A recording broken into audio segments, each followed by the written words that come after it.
तो छात्र छात्री मानक स्टडी गुरु ओडिशा चैनल को सादर स्वागत। आज प्रबंध प्रसंग में देखा आदर्श छात्र। वनस्पति परि स्निग्ध श्यामल और शीतल स्वभाव नहीं साधना और सिद्धिर दिगंत विस्तृत बेलाभूमि में सत्य और संयमतार शपथ नहीं निजर अंतर्निहित प्रतिभार विकास जी करिथाए से हेउछि छात्र।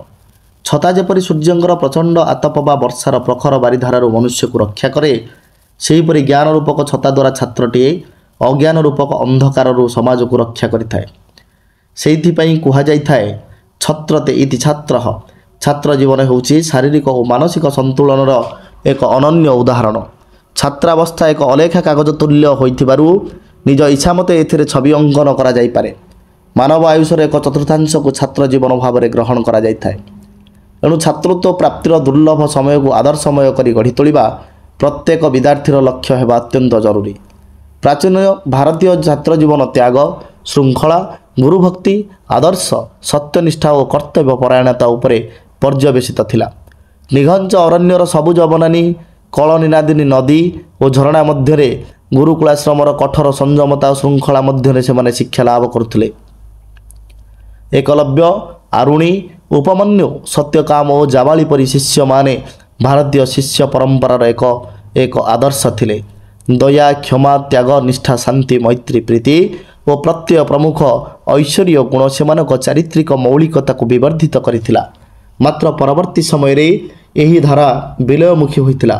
स्वाधीनता प्राप्ति पर भारतीय सामाजिक जीवन में जो अवक्षयर धारा परिदृश्यमान होइथिला तार प्रत्यक्ष भाव प्रभाव छात्र जीवन में पड़िथिला। मूल्यबोध अपेक्षा मूल्यर गुरुत्व अधिक होई छात्र जीवन को व्यक्ति केन्द्रिकता और स्वार्थपरायणता काबू करदेला। छात्र समाज राजनीतिर पंकिल पुष्करिणी मूल्यबोध को निर्वासित करी तार व्यक्तित्व को हत्या करिबारे लागिछि। पारस्परिक तिक्तता विभेद और प्रतियोगिता आजिर छात्र मान को हिंस्र करि पकाइछि। सेमानक मध्यरु निशेष हो जाइछि गुरु गुरुजन प्रति भक्ति और देश और जाति पई अनुरक्ति। आंदोलन धर्मघट विशृंखला एवं ध्वंसकामी मनोभाव छात्र समाजर नैतिक स्थिति उपरे प्रश्नवाची लगाई देछि। एक अजଣା आतंकर अतल गहर आड़ को आकर्षित हो जाउछि आजिर छात्र समाज। छात्र जीवन स्निग्ध सुकोमल सज्जा नुहे यह होछि बहु साधना और तपस्यार फल। अध्ययन छात्रर तपस्या ज्ञानार्जन ही तपस्यार सिद्धि।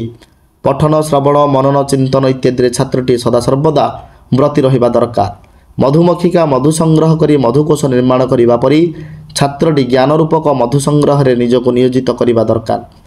भविष्यत जीवन को शक्तिशाली करिबा निमंते ता निकट में उच्चाभिलाष और उच्चाकांक्षा रहिबा दरकार। छात्र को मन रखा हेब जे सफलतार रास्ता सर्वदा निर्माणाधीन। सेथिपई कुहा जाए the road to success is always under construction.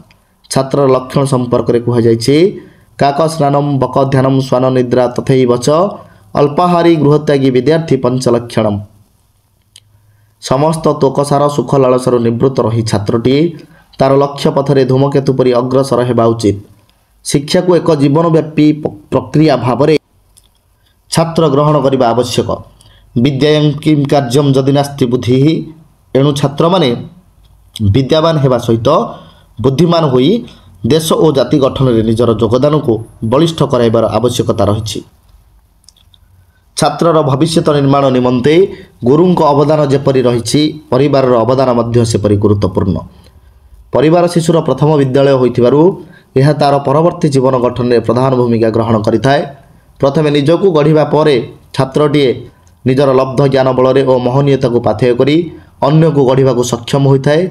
एक उच्चतर और महतर जीवन अधिकारी होई समाज जीवन को आलोकित करिबारे छात्रटीए गर्व अनुभव करे। सेथिपई कुहा जाइछि a candle loses nothing by lighting another candle.